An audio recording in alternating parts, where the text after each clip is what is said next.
faut souffrir, il faut être prêt à souffrir. On a eu l'occasion de faire l'histoire une fois, on a été à ça de le faire une deuxième fois. Donc on sait comment y arriver.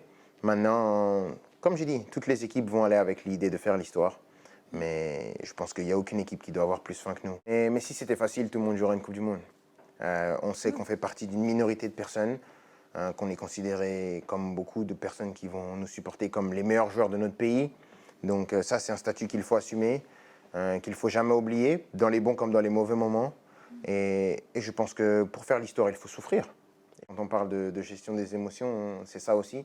C'est de se dire de ne pas se ramollir après 50 jours. Donc c'est toutes ces choses-là qui sont importantes dans la gestion d'une Coupe du Monde et qui sont aussi importantes que le terrain qui reste la priorité. Et le côté émotionnel d'une Coupe du Monde, de savoir que le monde s'arrête pour te regarder, c'est quelque chose que tu dois savoir gérer, que tu dois savoir apprivoiser et que ça ne te fasse pas perdre tes moyens parce que c'est le plus grand adversaire dans une Coupe du Monde. Ce n'est pas forcément l'autre équipe.